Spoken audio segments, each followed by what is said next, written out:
Hello, my name is Dennis Galvin, and I am your host today for a pilot project called Ready, Set, Talk. Now, the purpose of this program is to begin to stimulate conversation and discussion over some of the more significant issues that are facing our community today. Today we're facing a very, very difficult situation in Westford, throughout Massachusetts, in our state, in our country, in the United States, and that is the opioid crisis. This crisis is affecting literally thousands of people every day. Now, we're going to have a good discussion about this project today and this problem, and joining me today are three very distinguished guests. And I'd like to introduce those guests to you today. To my left is Ray Pesci, who is a retired Westford police officer and is now the Westford Substance Abuse Coordinator attached to the Board of Health. To my immediate left is Sue McKay-Higgins, who is the president of the Westford Against Substance Abuse. And to my right here is a person who probably needs no introduction, Jim Antonelli, who is the principal of the Westford Academy. Now, to begin our discussion today, we'd like to share some figures with you, some statistics, to kind of set the tone for what the situation is that we're facing today. And I'm going to review some very, very simple slides with you to kind of give you a flavor of what's actually happening. First slide that I'm going to talk is just the general figures of opioid deaths in the United States for 2016. As you can see, the general total is 64,000 deaths. It's astronomical. It basically, in 1 year, we have exceeded the total casualties for the Vietnam War. Of that 64,000 deaths, 32,000 were attributed to prescription use of opioids. And it gives you a feeling for how significant this problem really is. Now, the next slide shows you the situation in Massachusetts. In 2016 to date, it's been estimated that there have been 2,000 deaths in the Commonwealth. And the Westford Patch has broken this down and basically estimates that that's about 38 people per week in Massachusetts dying because of opioid addiction and overdoses. The opioid situation has been part of a trend that began somewhere around 2000, became noticeable in 2012, and is extended to the current year. In 2012, the opioid overdose death rate was 742. As you can see, it has steadily increased till 2016, and these are not complete statistics for 2016. The number was 1933, but now we know it's 2,000. The full statistics have been in, and the total number is 2,000. Now, just to give you an idea how opioid deaths rate with other calamities, these are statistics that have been compiled over a course of about the last 2015. Opioid deaths in 2015 were 1,651. Motor vehicle fatalities were 306. Suicides were 624, a very, very increasing number. And homicides were at 132. That's throughout the Commonwealth. So this is the picture that we see here as far as both our country and our state. And here in Westford, we have had a significant issue with opioids as well. The last report that I received was that there were 3 opioid deaths and probably as many as 28 to 30 overdoses. But I believe there's been some change to that. And Ray, are you familiar with the change? Yes, we've had this year so far four overdoses. 4 overdoses. Four deaths from overdose. 4 deaths from overdoses. Yeah. That's dramatic. You know, it's yes. It's kind of an ironic situation, sadly ironic. I attended a recent function at the Westford Museum, and in the Westford Museum on the wall is posted a list of fatalities for 1850, and it breaks it down with tuberculosis, it breaks it down to smallpox, it breaks it down to other types of calamities. And I think the deaths in the town at that point were somewhere around 10, 11, or 12. And to think that all those diseases have been eradicated and now we're back with something like this is very, very disappointing. So let me ask you, all of you are on the front line on this issue in this community. let me ask you, what is your sense of what's happening? And please refer to the statistics if you want. And I go around the table. I'll start with Jim. You're at the high school. What are you seeing, Jim? Certainly it makes me very nervous. We're going to continue to educate our students throughout the Westford Public Schools to make sure that they understand that substance abuse is a very real thing within all communities. This year we're looking at educating both the grade 7 students and grade 9 students and to provide them with a survey to answer some questions about potential opioid use within their homes. So it is very concerning to us. One of the things I've been a strong opponent against, is the use of marijuana, which I think leads to the next level of these kinds of addictions. What we're really seeing right now is a new tipping point is vaping. And students are vaping all kinds of oils. So again, I think we're taking a step back from the marijuana use. Students are increasing their use of vapes and electronic cigarettes. It seems to be the biggest problem we have at the high school. There's all kinds of oils, but you can also use marijuana within those vapes and so forth. Or you can get up to the next level, which is known as a blunt, packing a cigar with marijuana. So for me, I've always believed, and I still believe to this day, that it's a gateway drug, marijuana, to the next level. And I have grave concerns. And to see these statistics today, Dennis, really concerns me as a person that has 3 young kids. They're college level, and Sue and I were talking a little bit earlier about the age of these students and some of the things that come along as they get into the business world and so forth, post-college. What are they going to be faced with as this epidemic increases throughout our Commonwealth? Sue, what do you think? Definitely, I think we're faced with a lot because I don't think our parents really understand what the kids are up to. People aren't sitting around and talking with their kids. When we do a lot of programs with our behind closed doors, we find a lot of parents won't enter their kids' rooms, so they're not knowing what the kids are hiding and stashing in their rooms. And obviously it's something that they're not going to tell their mother, that they're going to Lowell to get their buy, or they're buying ADHD meds at school. So they're taking them home and stashing them. I think the family's got to start talking about all of this, because it's just breaking down. And do you know where your kids are going out at night? Where are they hanging out?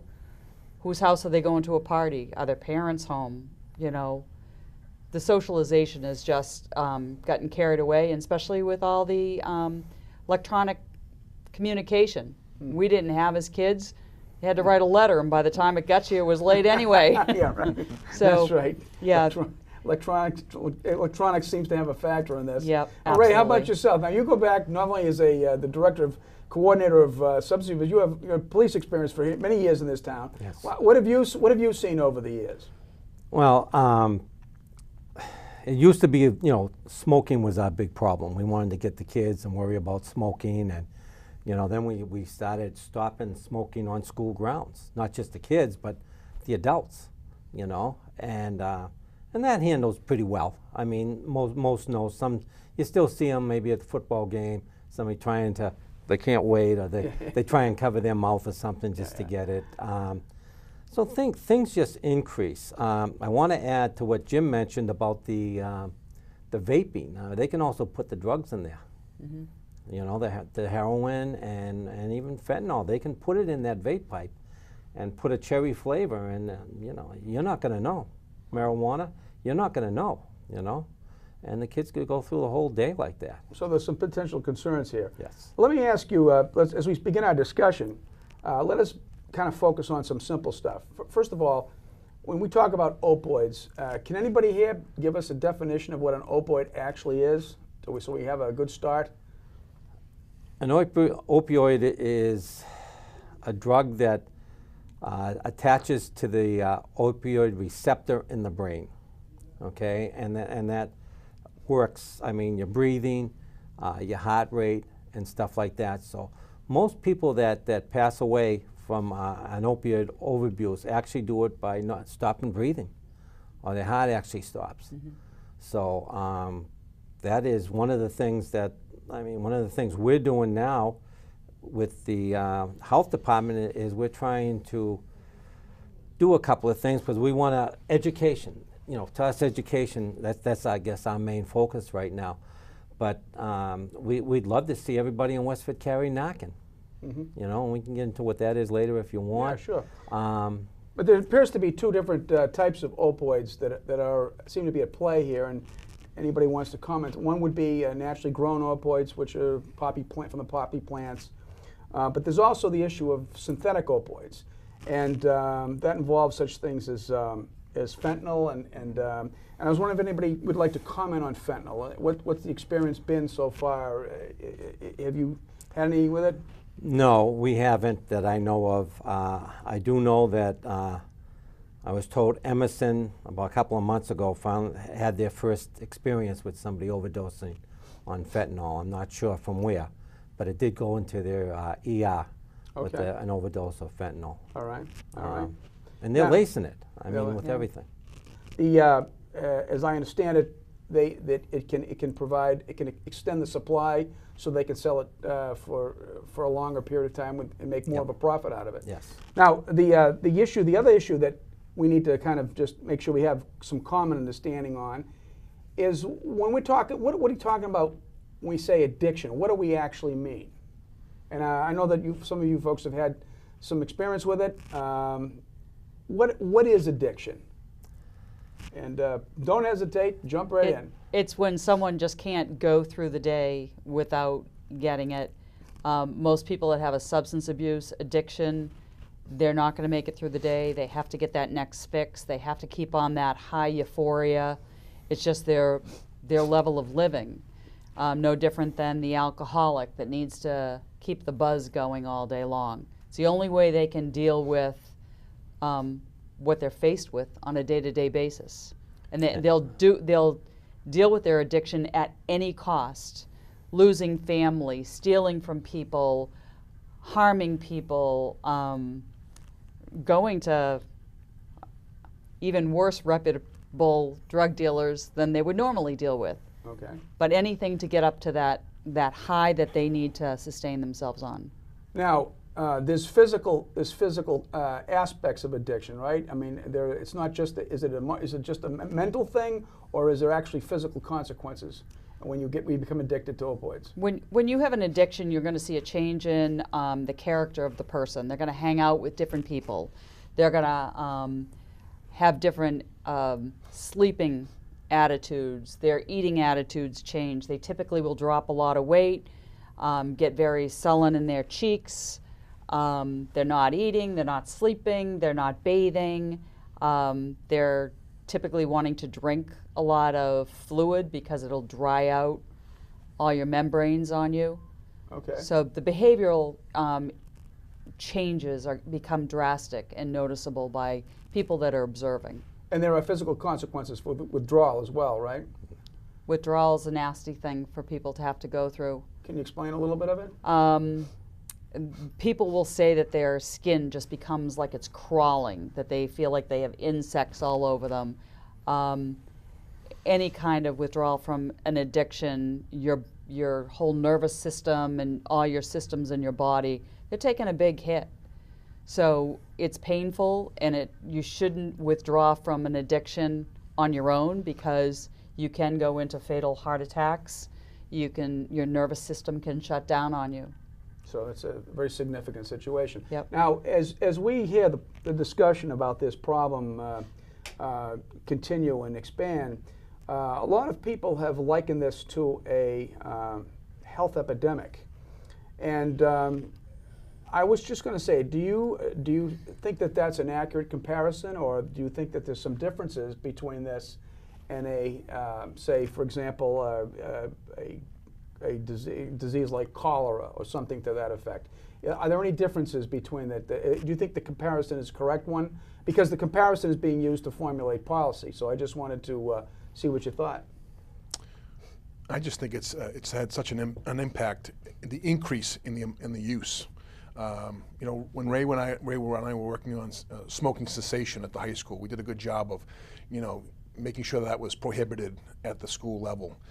This, to me, is kind of like a sneak attack. Okay. That this fentanyl, it's very, very potent. It can impact our canine dogs and so forth on searches and such. The smallest amount of this can have grave results.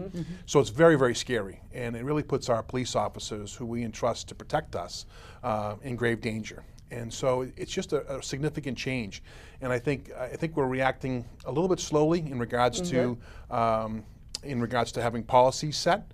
I think we're trying to do that. You know, our president just came out that it's a national crisis for us, but I think we have to do things at the ground level to really make sure that we're protecting our law enforcement agencies and those that support our law enforcement agencies. But I like the education piece.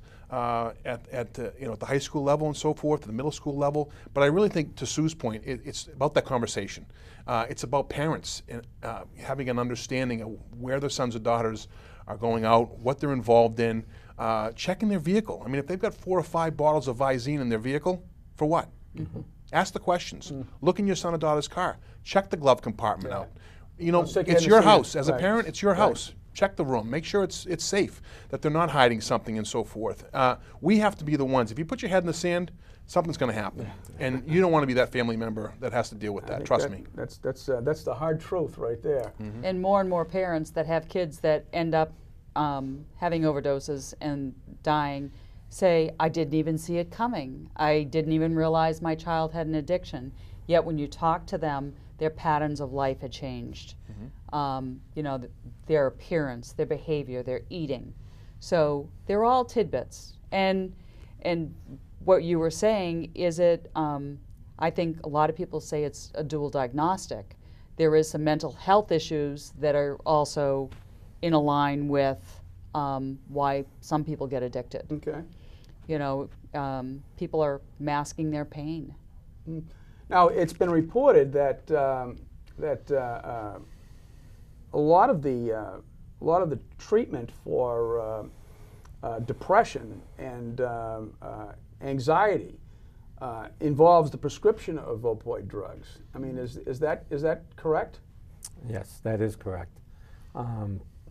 And you know, a lot of the kids and more are on ADHD drugs.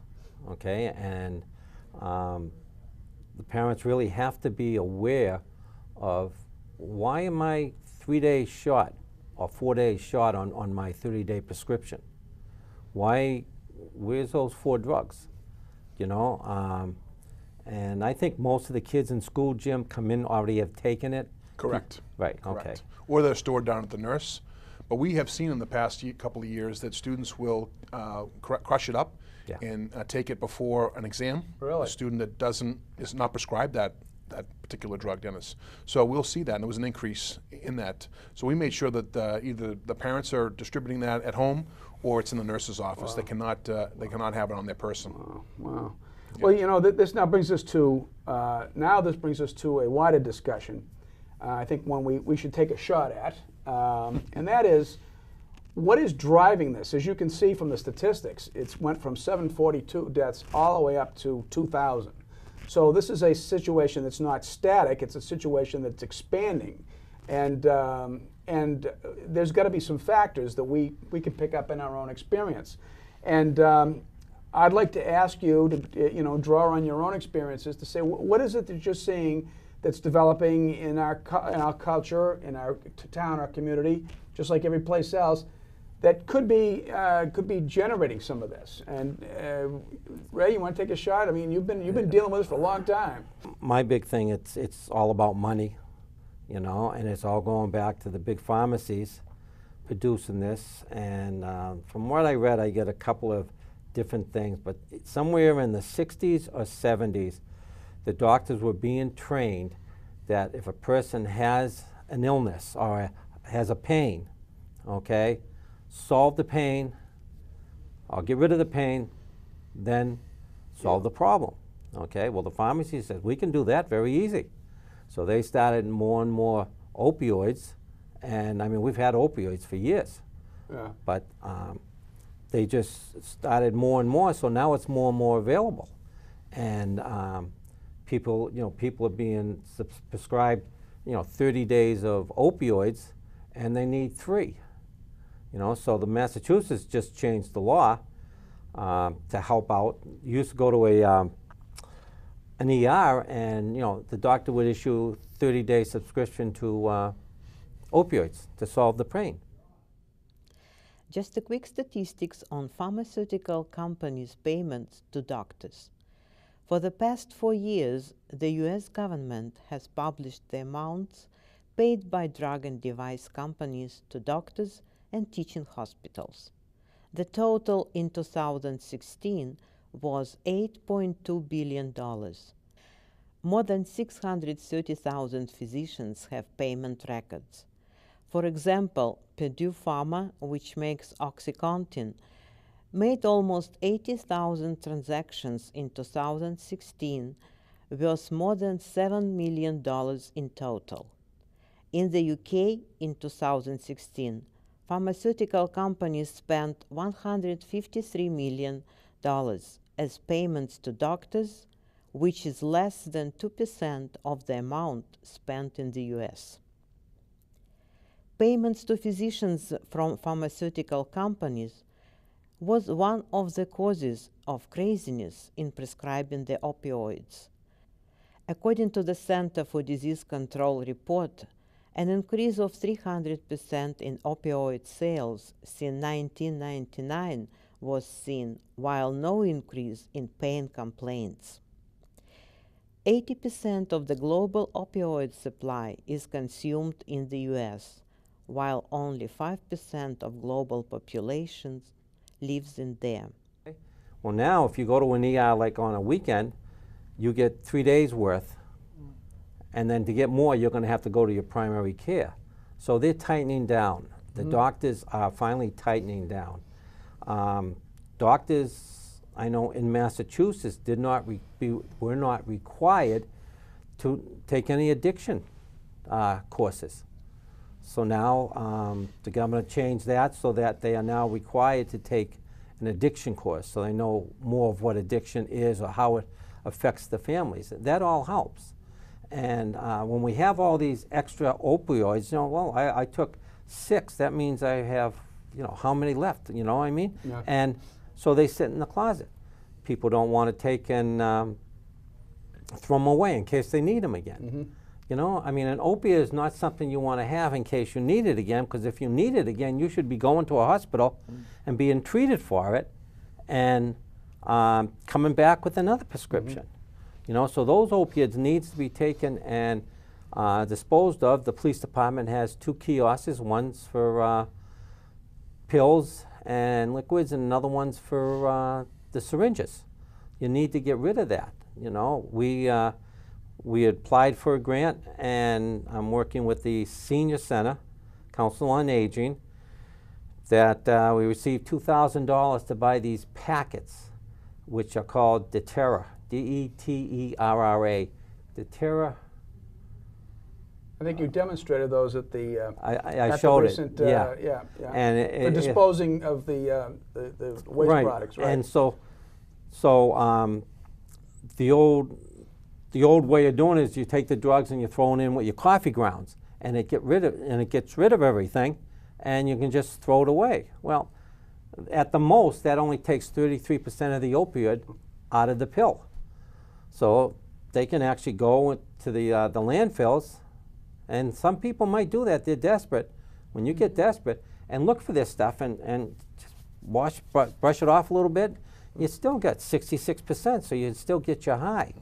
This new product, which I am not endorsing, or we are not endorsing by any means, but it is, it takes 98% of the opioid out of the drug. And if you throw them away at the police station, I believe it's twice a year, they take and bring it to the DEA and they burn it. So let me ask, Sue, now you've had quite a few years of experience at WASA. Yes. And you've been involved with the counseling kids for many, many years. Right. What are you seeing as far as a trend is concerned that may be contributing to some of this? Well, in talking to a lot of the kids that are headed down the wrong path, they're having parties that we spoke about before, and to go to the party, you need to bring some pills. So you can go to your own medicine cabinet, go visit grandma, go visit a neighbor, take some pills, take it to a party, and they put them in a bowl, and the kids don't even know what they're taking. but it's a social thing, and they, just take one, you'll be okay. But what they don't realize is if you have an addictive nature in your family, so if grandmother, grandfather, uncle, aunt has had an addiction, whether it be drugs, alcohol, you have a 70% better chance of becoming addicted to a substance. And it's in your bloodline. So Talk about prevention, you're right. yeah, so you take it once and you want that euphoria again. So then you're, going back to the same medicine cabinet, getting the old perks and everything else that's sitting in there and taking it. Yeah. This is a good guy I'd like to ask because I can remember when he was in high school. Now, he's got some time behind him now. That's it. And I was going to say, what have you seen, Jim? I'm sure you've got some real good insight. Well, for me, again, mentioning the gateway drug again, marijuana, I think it's been much more pervasive since legislation has changed, sending a wrong message to students. And what happens from there, from my belief, is that, and from what I've seen, is that students want to get to that next level of high, and the next level of high is the opiates. Yep. And so they're trying that. I mean, today, the HTH and the marijuana is so much stronger than back in the 70s and the 80s and so forth. So these kids are smoking marijuana in place of drinking. Most of the students today, it's harder to get beer and wine and whiskey and so forth than it is to get marijuana today for students because it's so pervasive. So now what happens is when these kids hit the plateau, they're going to go to that next level. They're going to go to the next high. That's why I think you're seeing the numbers, because students want that more euphoria, that next level. Okay, so this begs a very important question. I don't think anybody can really answer this, but is there something going on in the culture that hasn't been going on in the past that's driving this? Good question. And we mentioned social media earlier, and I think one of the things, I ran into a young lady in the hallway and I said, we're thinking about this, we have this program called Challenge Success, social emotional needs of our students today. And I said to this young lady, what do you think about doing a social media free day? She said, oh, Mr. Antonelli, this would just be unbelievable if we could do it. The pressures of social media today. Everybody puts on, my life is great, everything is perfect in my world and so forth. And it's not. But the pressures are there that kids want to think and believe that it is. Families want to believe that it is. And it's not. Social media is that new animal today that's so new to all of us. And it constantly drives these students to be better than what they are. Interesting observation. So very interesting. I just think that that's one of those components that's come in that drives our students and raises the stress level. And how do you resolve the stress level? Take an opioid. And then there's the phenomenon of cyberbullying and things like that. Exactly. That adds to it, right? Exactly. Smoke marijuana supposedly makes me feel better. I study better and so forth. Those are all lies. Yeah. And Sue, how about you? What do you think? Have you seen some cultural issues that are involved with this, that are supporting this? Absolutely. I think in going through, their K through 12, we tell them they can be anything they want. They can get ahead. When they go to college, they can get a great job and they'll be able to pay their bills. Well, the truth of it is, these kids are getting so far in debt in college and they can't find a job. And they're lucky if they can pump gas or a waiter or waitress, and they're still faced with all these bills. They can't handle it. They can't, and the social media, they're not going to tell their friends that, hey, I'm, making tips, that's it. You don't want to be the one that doesn't make it. So in other words, there's been an expectation created that the reality is very difficult to meet. Right, and the parents are like, you got to be on all the teams. You got to be on the travel team. You got to be on the honor society. They've got these kids so overscheduled that they're so stressed out, they have no time to breathe. And their time of breathing is their euphoria. Yeah, no. Ray, how about you? And I just want to hit one thing. Who else is stressed out? The parents. The parents are stressed out too. So they're going right along with the kids. So we're in a very tense environment here. Yeah. I believe, I mean, one of the main thing I've been focusing on is I believe the kids know what's right and what's wrong. They've been taught in school what is right, what is wrong, okay? My 25 years as a police officer, towards the end, I just had a saying I would tell all parents that used to come in when I was into DARE, they'd come into the office and everything, and the parents are the last to know. They have to realize that. They are the last to know. First of all, they don't want to know. They do, but they don't. They don't want to know that their son is doing drugs or drinking or even smoking. Okay, they really don't, because they're not supposed to, and it bothers them. And then they know it's wrong, so they try and get away from that. And that's not all parents, trust me. I mean, and then there are parents that just don't care. But majority of parents that we deal with, they care big time. But they need to, and like we talked to, they need to go into those rooms. WASA puts on that behind closed doors, the bedroom, and with all the different ways of hiding the drugs. And it is, I mean, the parents really have to come see that if you ever get a chance, because there are so many ways you could go into there and you could see how the students are hiding it. But if the parents are smoking marijuana, legally now, unfortunately, legally, why is that harmful? It's interesting, just an observation of my own. I've lived in town now for almost 40 years. And I came from another community, and I lived in Massachusetts most of my life. And Westford has seemed to evolve into a community that is very isolated. People seem very isolated here. They, they buy in, they move in from someplace else. They're not familiar with the town. They stay here for a few years and then they move on. And during that time, there doesn't seem to be. They don't seem to make the same relationships that they years ago. I mean, we know guys. We go down to the garage. We've seen people for years. You go up here to a bookstore, restaurants. You get to know everybody here. And a lot of folks, I get the sense that among some folks, there's a sense of isolation here that I don't know if that translates to their kids, but those are my observations anyway. But going on to this a little bit more, it's important for us to get an idea of what the impacts are for this, because they are substantial. And I was going to say, from your perspectives and from where you sit, if you could talk a little bit about what you have seen, even in your own personal lives, if you want to. What has the drug abuse that you've seen, or the substance abuse that you've seen, how has it affected you, and what have you seen? What have you witnessed in your own experience?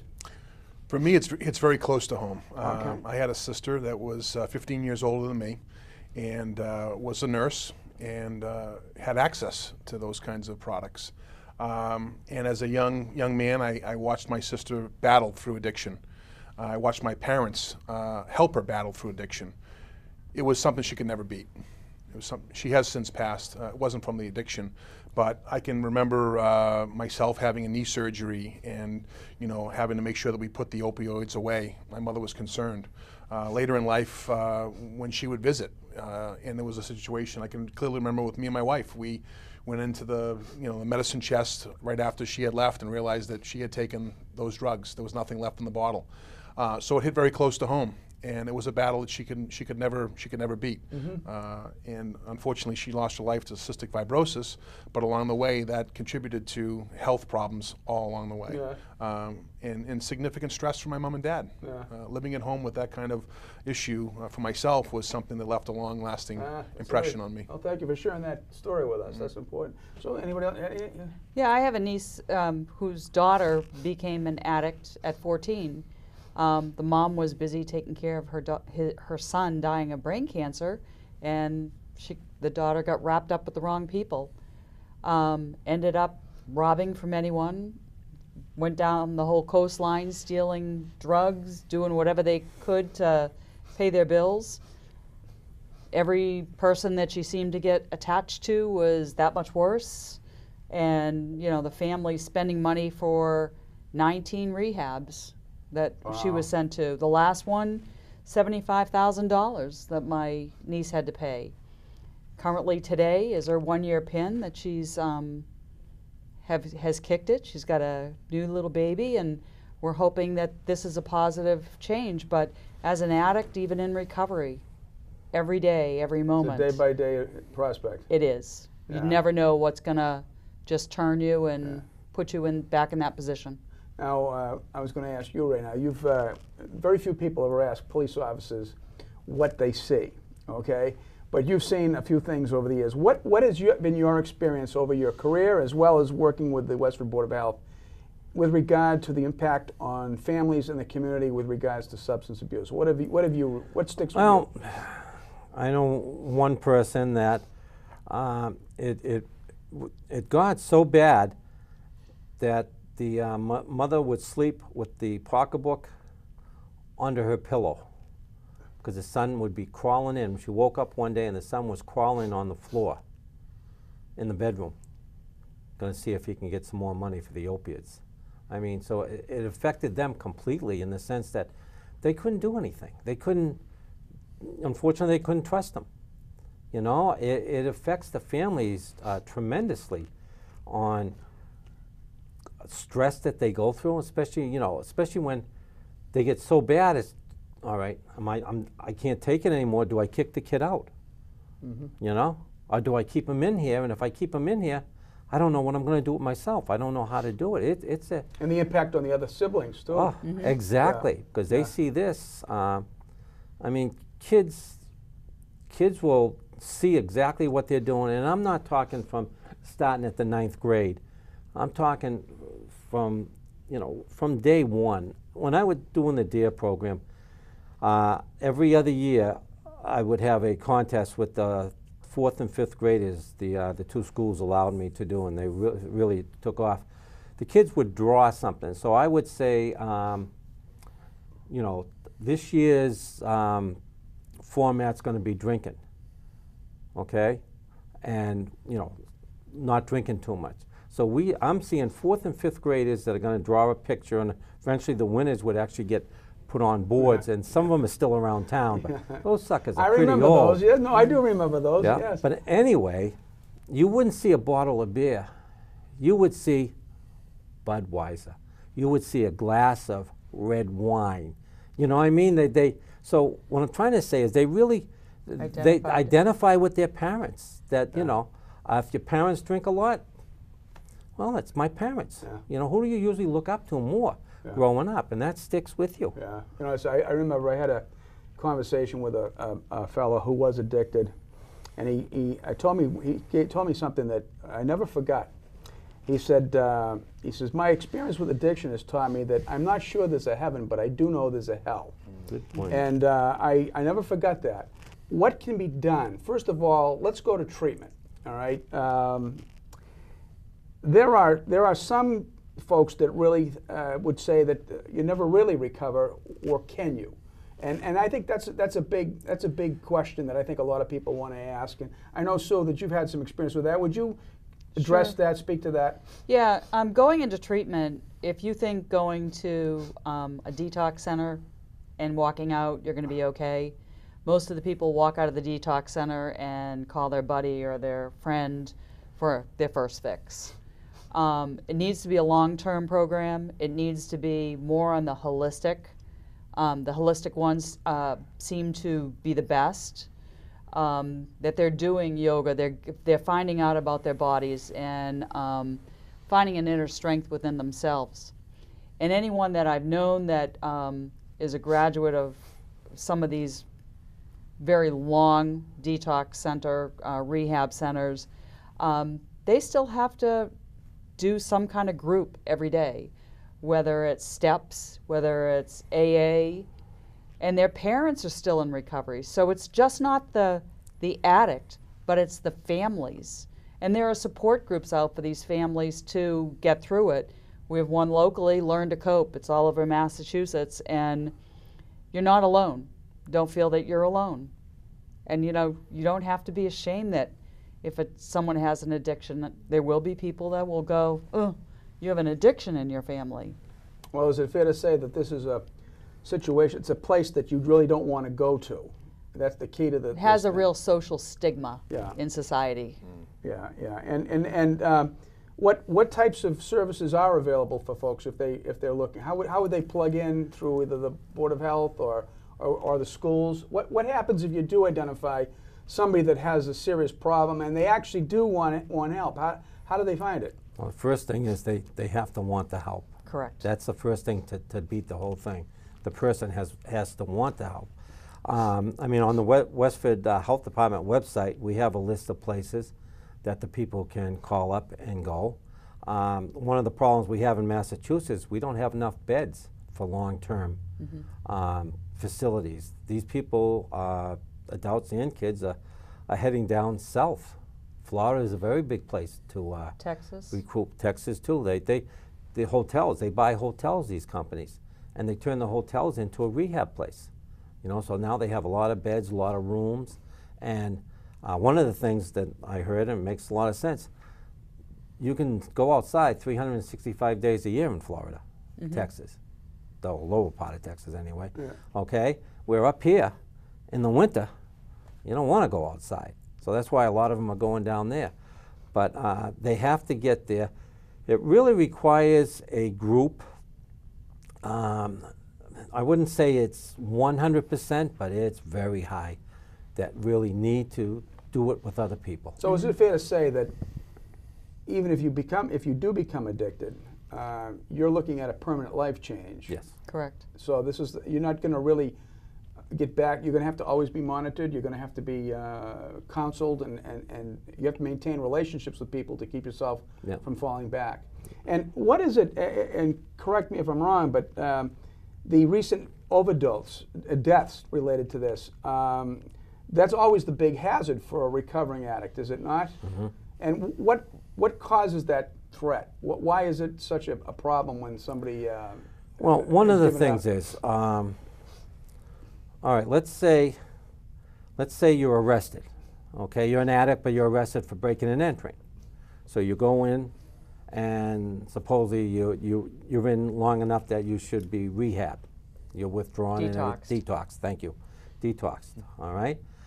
You come back out, and you know you say no. Then eventually, yeah, I'll just try one, and you go right back to that same amount that you were taking before you went in, and your body that can't take that. I mean, you were taking a little bit. Now you're taking, let's say, that much. Okay, and your body can't take it, and opioids shuts down the breathing, shuts down the heart rate, and you sit there and you die. Yeah, that's just sad. That's sad. So there are folks, you know, they've now been made aware by your, you know, some of your graphic descriptions and things like that this is a serious issue. What steps can they begin to take for themselves, as well as their families, to begin to, I guess you could say, exercise some hygiene with regards to inoculating themselves towards the possibility of becoming involved in this, you know, preventing it? One of the things, you know, that we have that's available is around the community is opioid safety tips for parents and individuals in the community, and it talks about you know, take your medications as prescribed by your physician. Do not share your medications. Protect your opioid prescriptions and so forth. Discard them, as Ray was talking about earlier. You know, there are places to discard them at the police station and so forth. And then seek emergency help if somebody has overdosed and so forth. These are simple things. Make sure your house is cleaned, you know, and it's appropriately staged for your son or daughter, you know, for your family members, for visiting people that come in and so forth. And just to make sure that it's a safe environment. But the biggest thing is, if you need help, ask for it. Mm-hmm. Yeah. You know, don't put your head in the sand, and don't say it's the Joneses or somebody else that has the problem, because you know, the faster you look yourself in the mirror and say, I need help, as a parent, as a neighbor or whatever, and you recognize it, the benefits are going to be there for you. And there's a lot of resources today and a lot of people that want to help folks with these kinds of addictions and so forth. But if you're going to say it's not me, that's the biggest problem. Okay. Let me go around the table a little bit and find out what the school, what WASA, what the Board of Health is doing to elevate the consciousness and, if possible, develop a resistance towards. Remember, we had we remember the 1980s when Nancy Reagan came out with her famous "Say No to Drugs." Do we have anything like that going on today? And you know, are we educating? Are we trying to develop a consciousness and awareness of resistance? Jim, We have health education classes. We have senior education classes at the high school. We've looked at putting other courses in along the way for more education, but it's difficult. You know, time is short for students during the school day. I think communication again.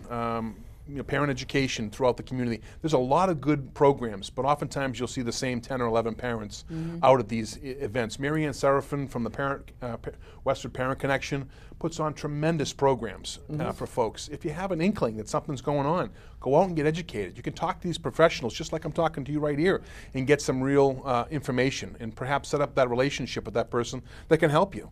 So there's a lot of education. Westford has done a lot with domestic disputes, domestic violence in town.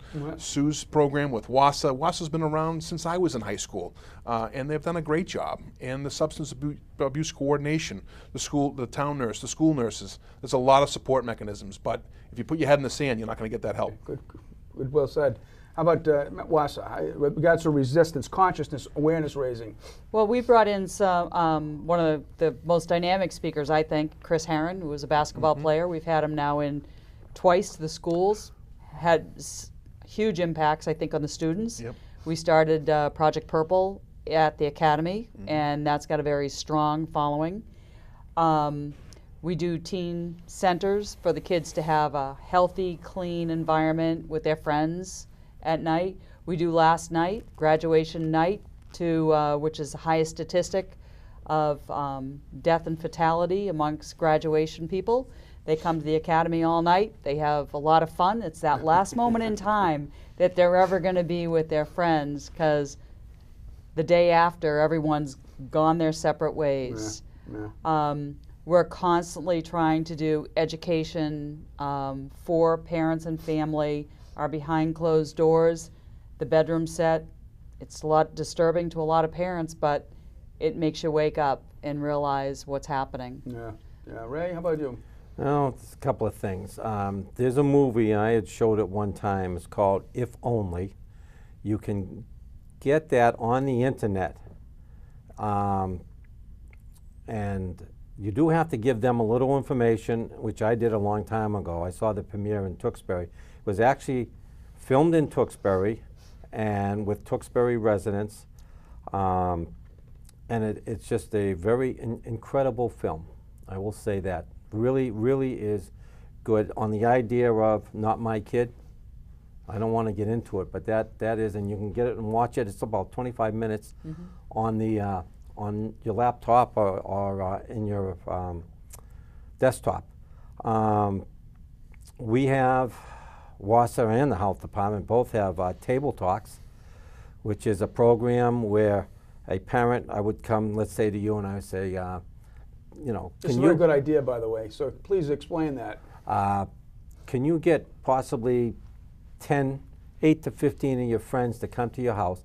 You don't get too many. You want to be able to sit like around in the living room and be able to, I need a TV, and I bring the laptop and everything, and there's a short PowerPoint presentation both days. It's 2 days, 2 nights. Usually we try and do it 1 day each night, each week.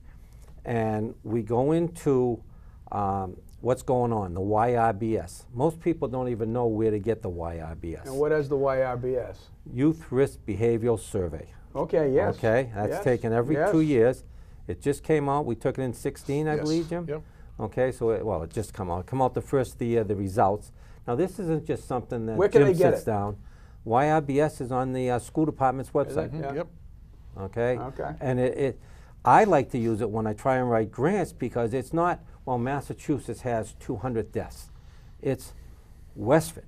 You know what I mean? It's, you know, 16% of our kids are smoking, not, you know, 30% of the state. It's Westford. I like to deal with what's happening in Westford because that's my job right now.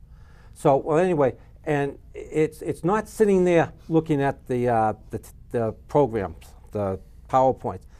It's communication, and usually we prefer people that know you, so that you talk pretty clearly, very, you know.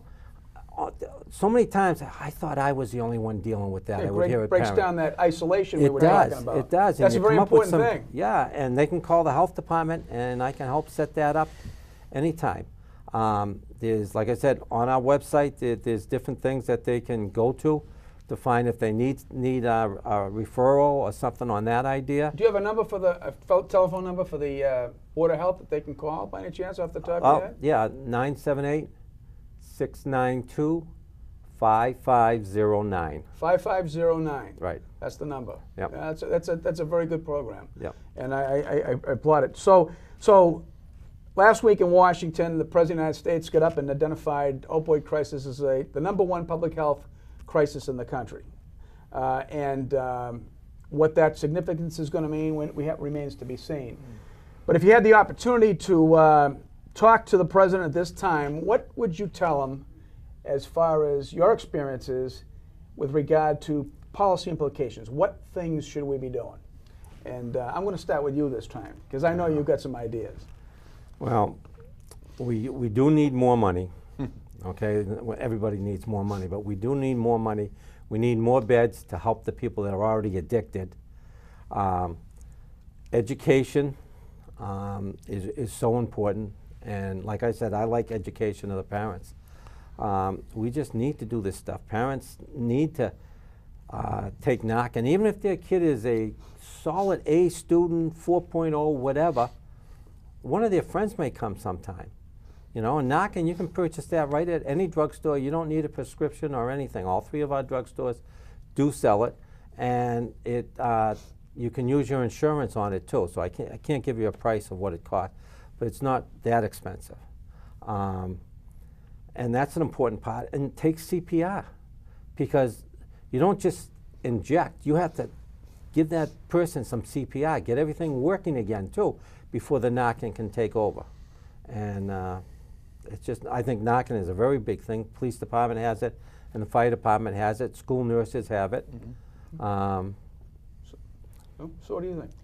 I think we've got to get back to the family. We got to get down to some basics that we all probably grew up with.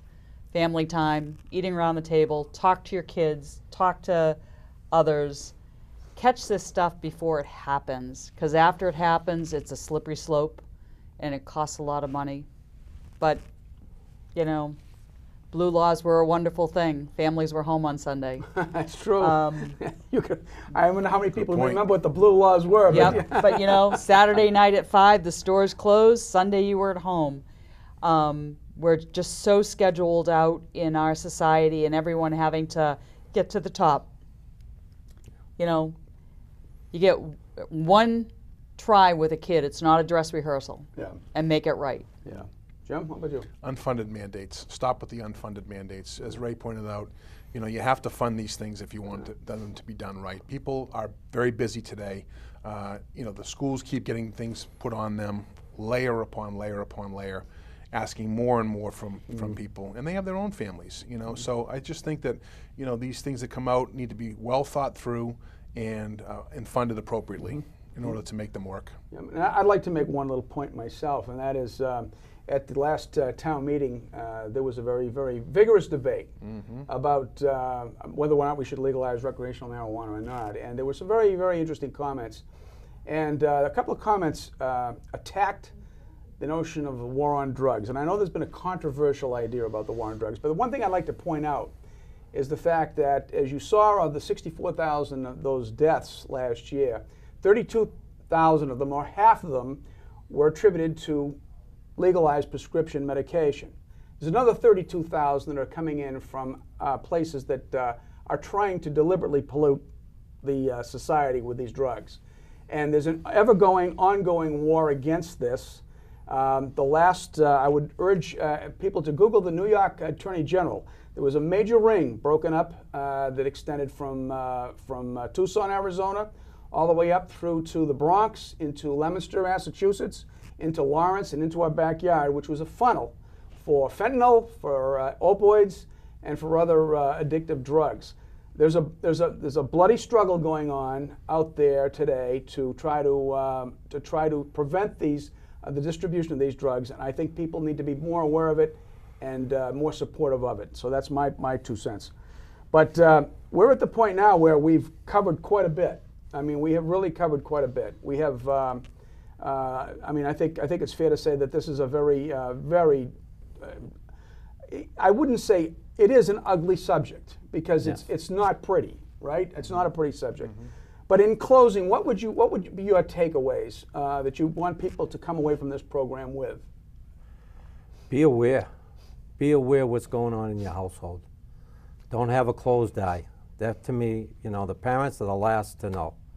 So be aware of what's going on, who your kids are hanging around with, who you are hanging around with. To me, that is the most important thing. Okay, Sue? You're not alone.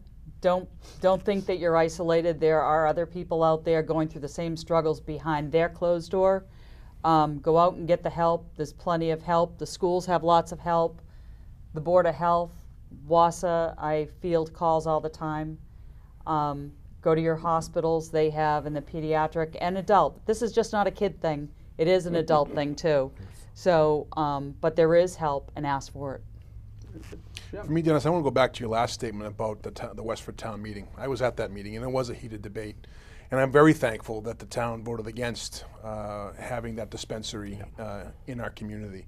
When I think about just the vaping industry right now and electronic cigarettes, it's very scary. You start adding in edibles and so forth, and we'll be unable to recognize those things at the high school level. question. I stated it earlier, it's a gateway drug. These students, these kids, these young adults, these adults are looking for the next high. And if you start offering these kinds of things and making them more accessible and so forth, it's going to increase this epidemic more and more. We've got to get a handle on it now. The statistics have been out there about Colorado. They were shared at the town meeting. You should look up the statistics about the accident rate out there. I don't know about you, but I don't want somebody on the other side of those yellow lines coming at me or my son and my two daughters or my wife under the influence of an edible, marijuana, or a vape for that matter, if it's used inappropriately. So for me, educate yourself about what's going on and what's going on in the state of Colorado and other states that have accepted these guidelines and created an opportunity for increased use of drugs. Very good, very good. Well, I think you've had a very candid conversation today about a very, very serious topic. And the takeaways that I would offer to you are very simple, is that substance abuse has been around with us for a long time. None of us who have lived here have not been immune to it. It touches us one way or another. But there's a difference today. And the difference is that this particular situation is fatal. There isn't any room for error here. And it's very important that we reestablish those types of things in our society and our families, like discussion, trust, caring, vigilance, that are going to give us the best prospects for protecting the ones we love and protecting ourselves. So we hope that you enjoyed our program today, and we hope that you'll give this some thought. And we want to thank you for being with us today on Get Ready, Set, Talk. Thank you very much.